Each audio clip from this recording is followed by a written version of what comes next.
Hi, everybody. Before the podcast gets started, welcome to everyone who this is your first podcast because of the title of this one alone, drug you in. You're probably going to be a little disappointed. At no point during this podcast is there anything that even gets close to adult levels of requirement. But this is a podcast that's going to be about the hashtag MeToo, sex abuse, sex harassment, and a systems understanding of, or a discussion around the systems understanding of that problem. If it's for you, welcome aboard. If it's not you, there are hundreds of other podcasts that you may enjoy. Until then, sit back and listen and see what you think. Have fun.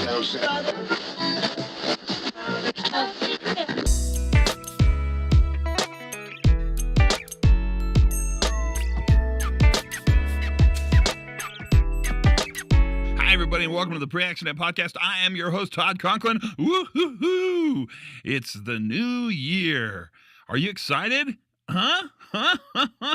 Yes, it's exciting. And the early podcast of January 2018 is the one that I'm pretty sure is going to be entitled Sex in the New View.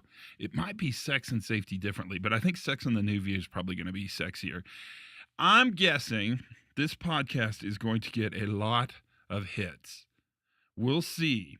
I could be wrong on this, but I feel like I might be right on it. So we'll see what happens. This is a very interesting podcast. I'm not even going to tell you. I mean, I'll tell you all about the new year, and I'll tell you about my resolution, but I think that's coming up. I'll say that for next. I'm going to focus this one on the topic at hand, because all of, in the United States, and it seems like it's happening in the UK too, if I follow my news correctly. There's been this phenomena with this hashtag Me Too, and in fact, Time Magazine picked as the people of the year the 5 silent women, or 6 silent women. I think there was an elbow of a woman. There's a real the pendulum has swung dramatically around the notion of power, sex harassment, sex abuse, and it's phenomenally interesting to watch. And I got an email a week ago that talked about sort of a systems approach to this issue, and I found it really interesting. And so I pursued the email author, the writer of the email, as it were, and said, "Why don't you come and talk about this a little bit on the podcast?" And he said, "Sure." And so this is our friend Bill Rigo, great friend of the pod, who's a thinker and an engineer and a linear cat, but who also has a side that he talks about on this podcast where he's quite honestly got quite a bit of experience thinking about this problem. And so it seemed perfect. It seemed like the right thing to do this podcast. And so that's what this podcast is. So sit back and listen, because I think this really introduces a frame, and there are many, but a frame by which Bill at least is thinking about this, not only just as a moral failing, but also as a systems challenge. So without much more further ado, at least, here's Bill Rigo and Sex and the New View. What on earth got into you to take a systems view to understanding sort of this hashtag Me Too movement that's happening right now? Well, I, I I've got a history of working with my presbytery on. I chaired a sexual misconduct team because most churches, most mainline denominations have had to deal with sexual misconduct in the ministry for many, many years now, and they've done varying degrees of goodness on it, and I won't, comment on that. But what my presbytery did, and we're a group of about 67 churches.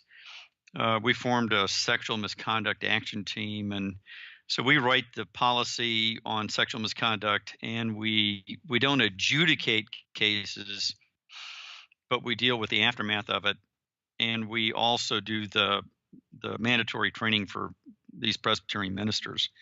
So all Presbyterian ministers have got to take this class, and so when I saw that Congress was going to have to take these mandatory classes, I thought, this is probably not going to be very good. Ba- what based on what my what makes yeah you think that based on your history of working for the government? yeah it's the James Reason blame, train, and write a new procedure model for ineffective corrective actions. Blame, So this train, shame, and no shame, blame, shame. What is it? Shame, blame, blame, shame. shame, um, No, name, blame, name, shame. blame, shame, train, and write a new procedure. There you go. That's it. That's it. That's it. It's the 5 things. So I was responsible for doing the training with this, and our committee was interesting because we had lawyers who dealt in sexual misconduct cases. We had judges who adjudicated them. We had Presbyterian ministers who were also counselors, and we had professional psychologists who dealt with counseling in sexual abuse cases. And then there was me, the nuclear engineer. And I'd go to these meetings and go, so I'm here for balance. And they didn't think that was funny. Um, and then after 2 years, the chair left and I chaired the committee. So I guess I added balance. But so this Presbyterian minister and I taught this class for 10 years, and we stopped teaching about 3 years ago when we got tired and somebody else went on. But I thought about what we were teaching in the context of the new view and all the things that we've been talking about, and it fit because the training was part of the training and the policy on sexual misconduct was part of what you talk about, that balanced approach of managing prevention, because this is prevention, and then work execution and safeguard. So we would talk about prevention in the ministerial workplace and counseling members of the opposite sex and the landmines associated with that.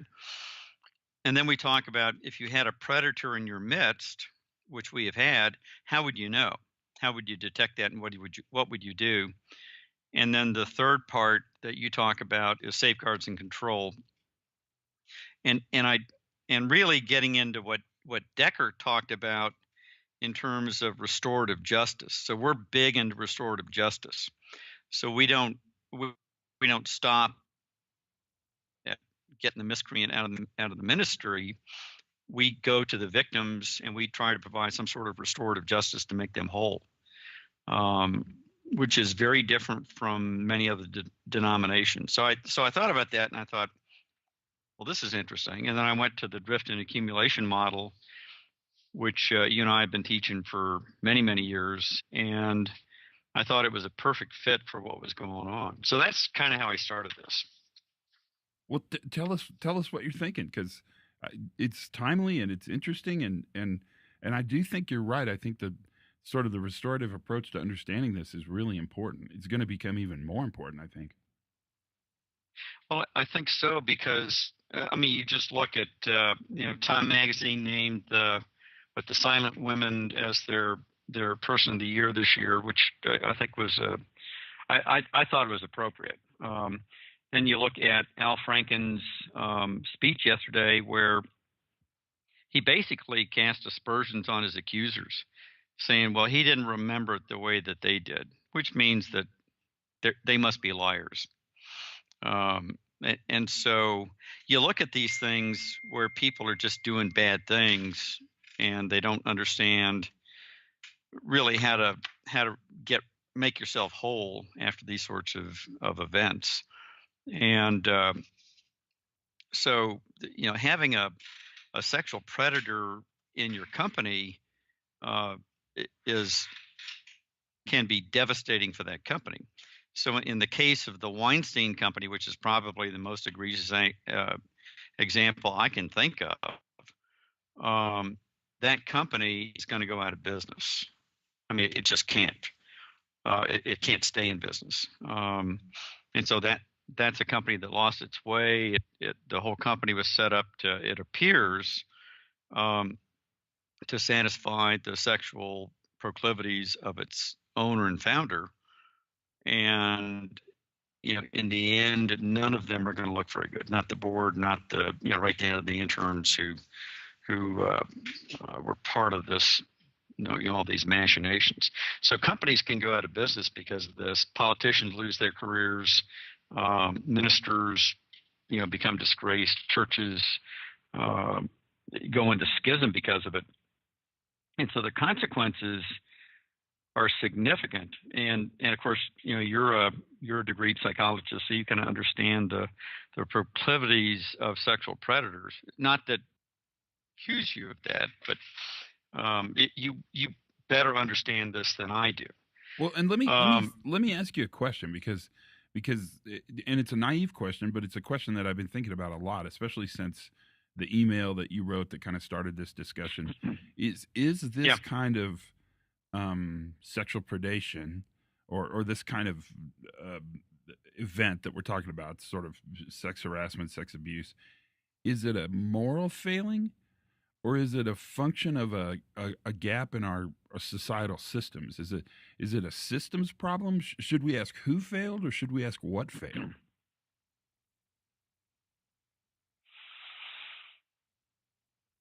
So I'm not going to say that's a good question, because that's what people say when they're stalling for time. No, it's and I'm not sure I have an answer to this question. Well, I think the question is rhetorical, because I do believe it's a moral failure, number one, and the fact that it started in Hollywood is no surprise.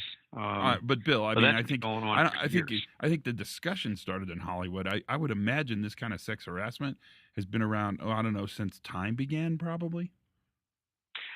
Well, yes, and so is it a systems failure? Absolutely, and so it's both.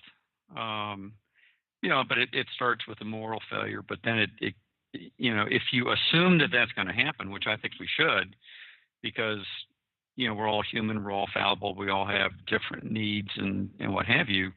The question is how do you set up your system to detect and protect yourself from this? So, for example, a church. Yeah, go ahead. Well, and I would say the even richer question, and maybe it's the same question, is after we punish Harvey Weinstein, or after we punish Al Franken, or after we punish whoever else, insert name here, what have we fixed? Mm-hmm. I mean, we're emotionally, we've punished the guilty, but have we created an environment where this behavior won't happen? Is shame enough to stop this kind of outcome?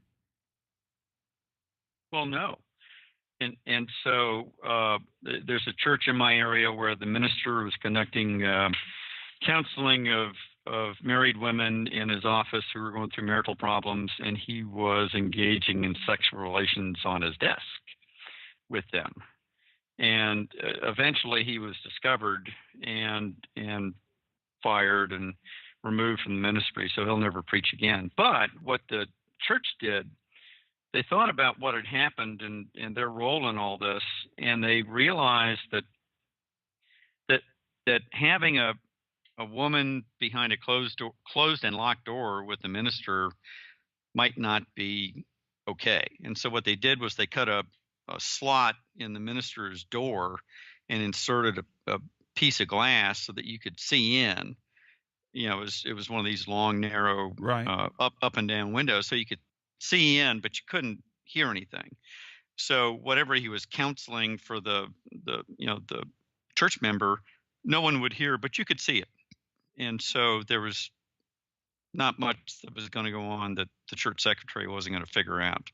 And we all know about church secretaries. So they pretty much have everything figured out. Yeah, they know everything. Well, and that's interesting because that solution. So I worked a long time for the Boy Scouts at this place called Philmont.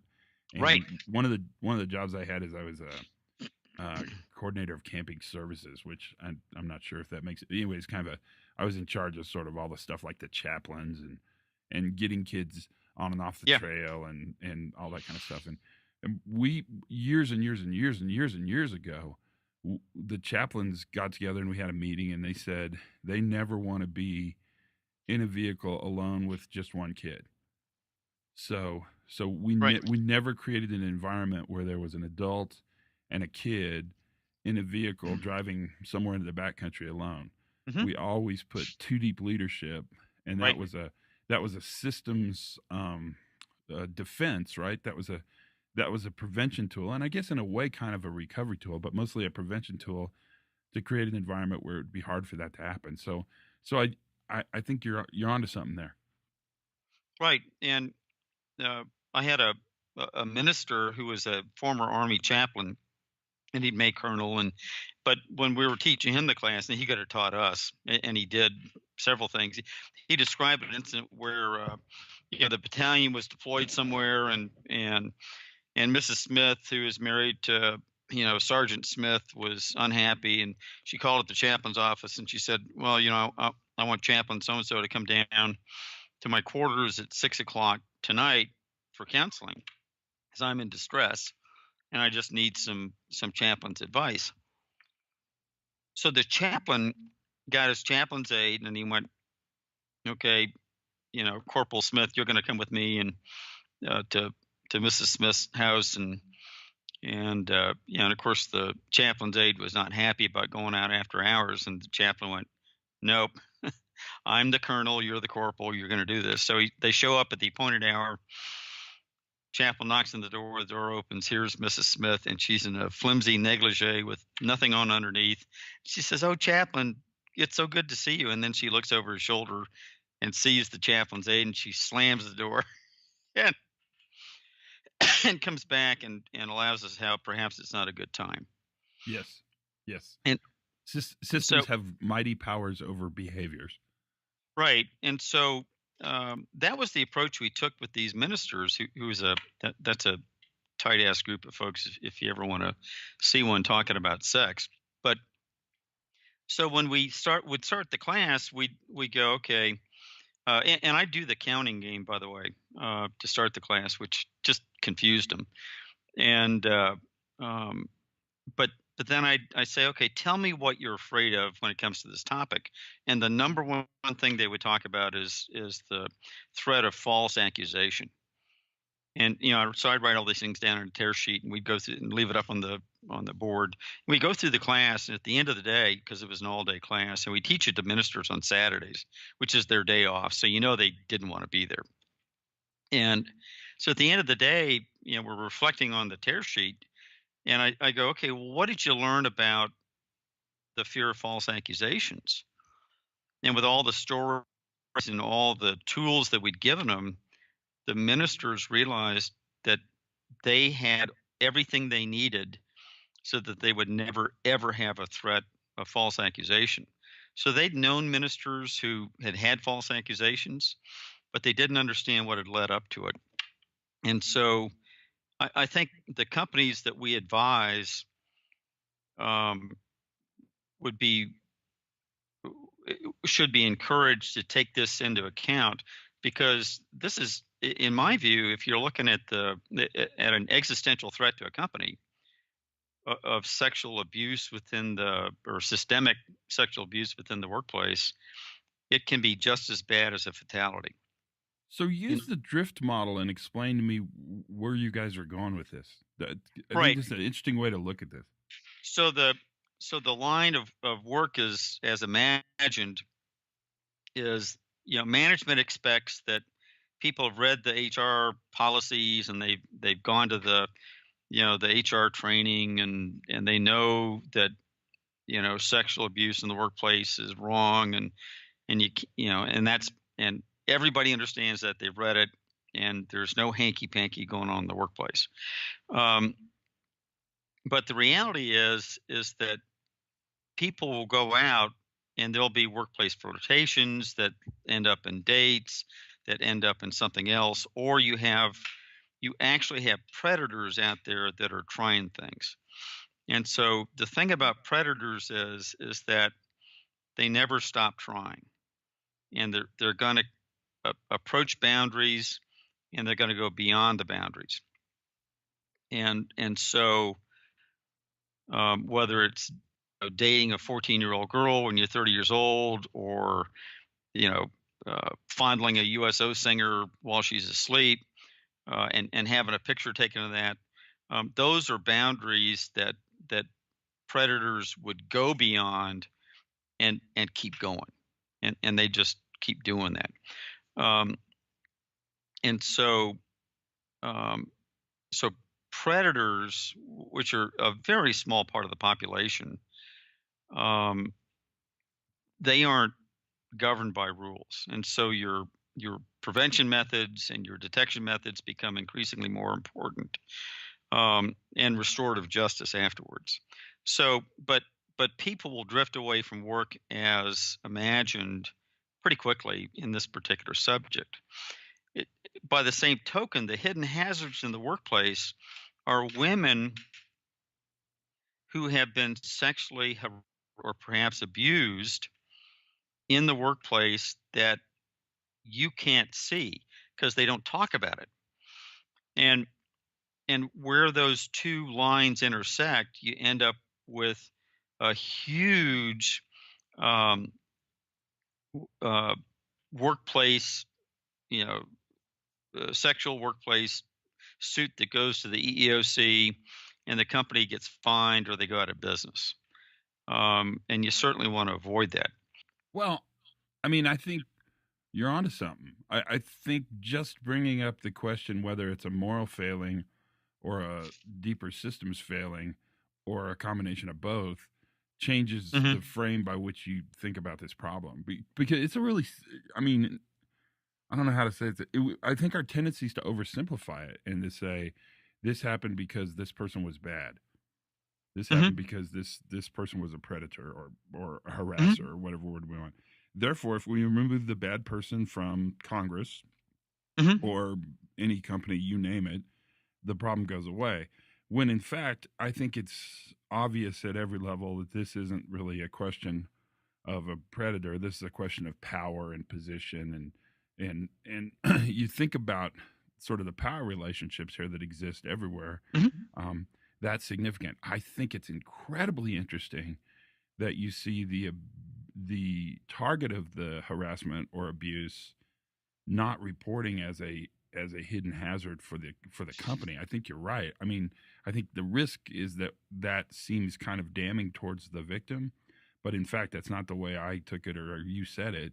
What it really is this incredibly explosive hazard that exists in a company that until that person decides to tell somebody this happened, you don't know that this high potential event coexists every day, comes in and leaves at the end of the day every day within your system.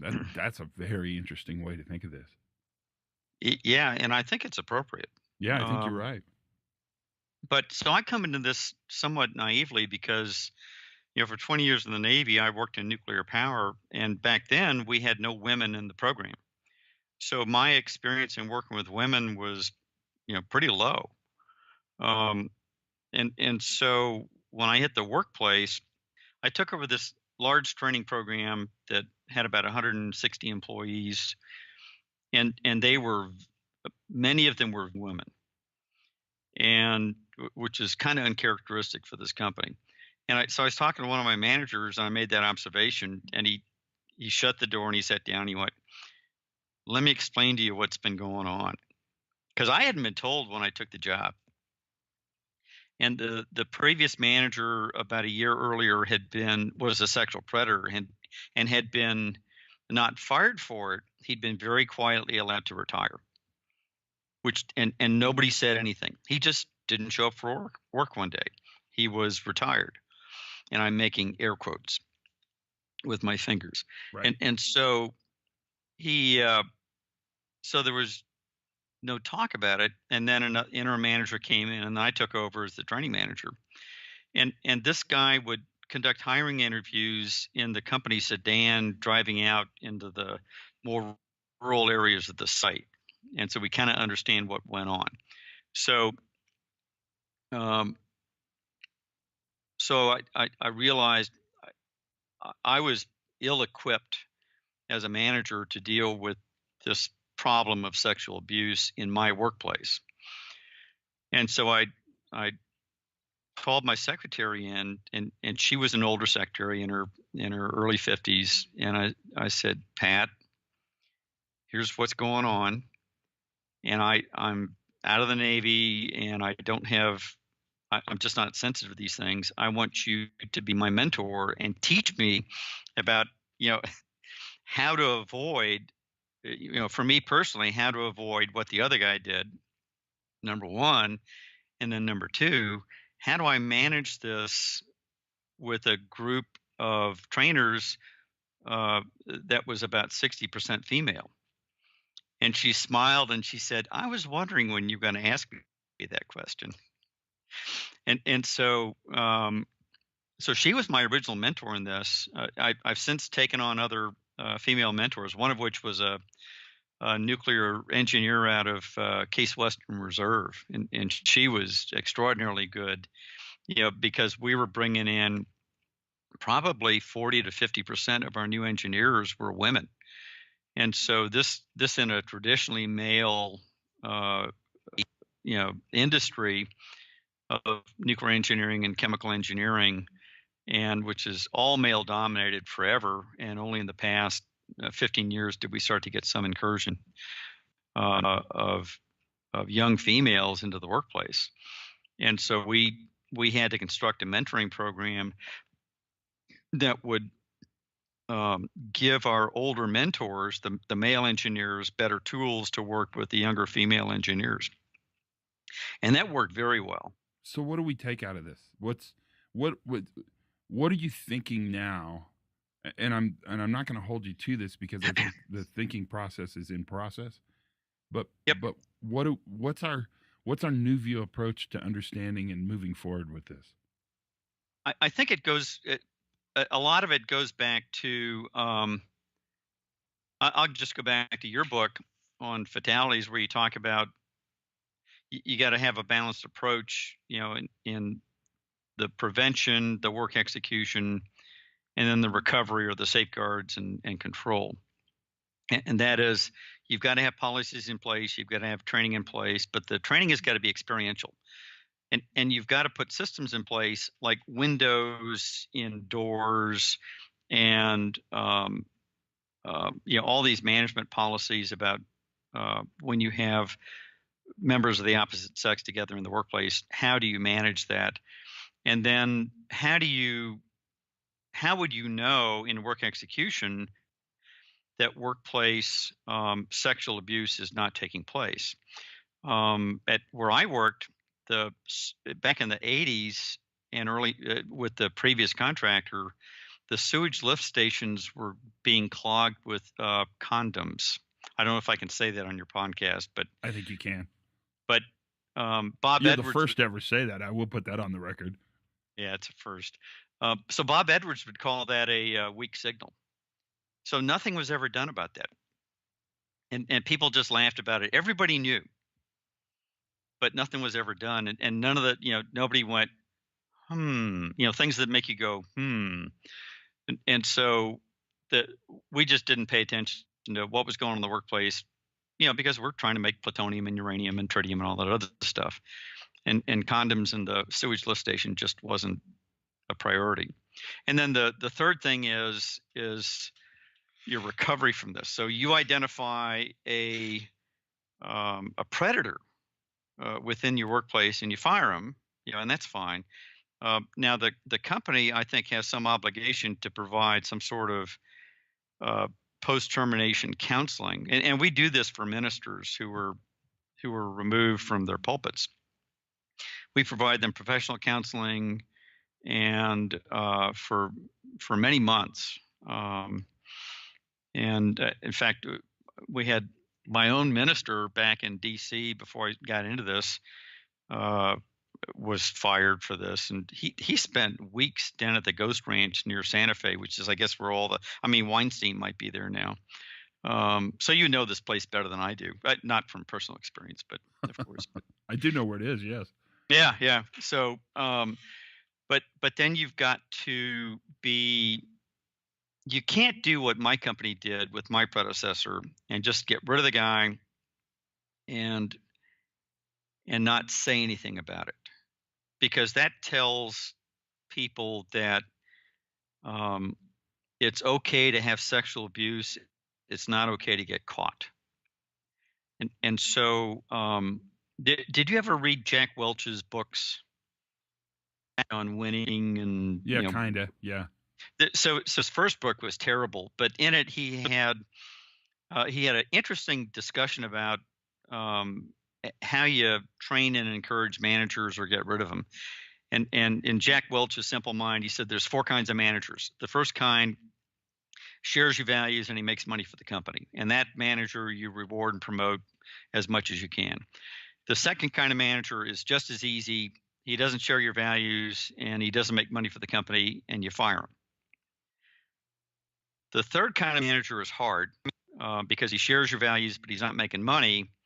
And that person you put in a different situation in hopes that the values that he promotes within the company will make him successful. But if he doesn't, he's just not a good fit, and you need to get rid of him. He said the fourth kind is the most difficult, and that's the person who doesn't share your values, but he's making money for the company. And Welch's, he admits his biggest mistake was holding on to those guys too much or too long, but they were antithetical to his vision of moving the company forward.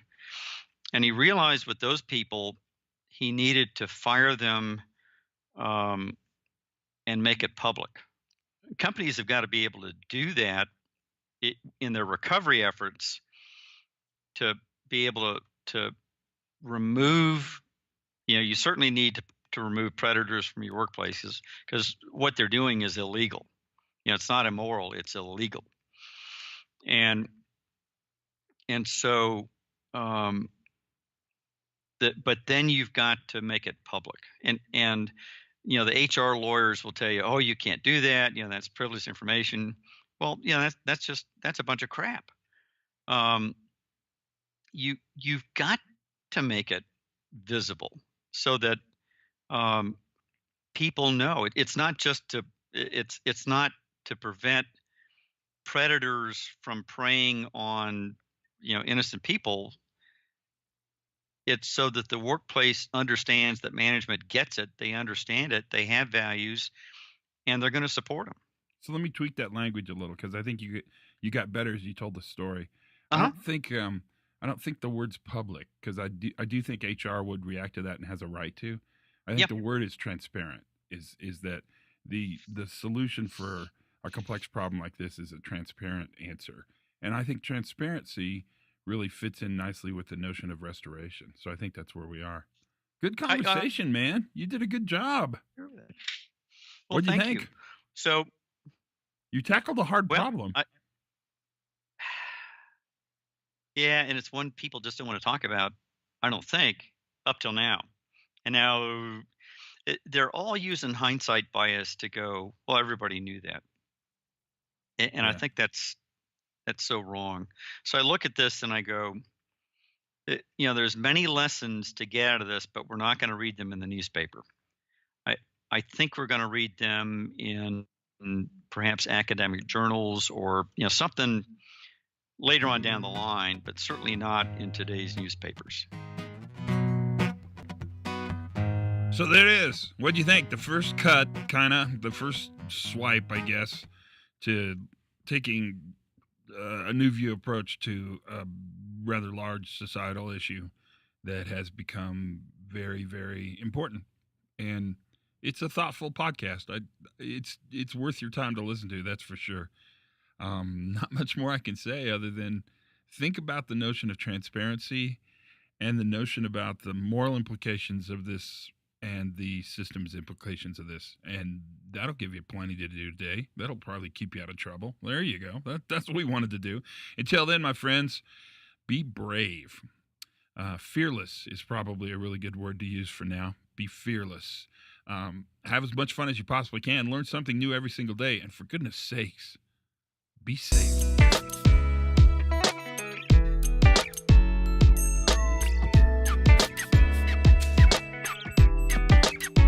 Good goes around and around and around. Good goes around and around.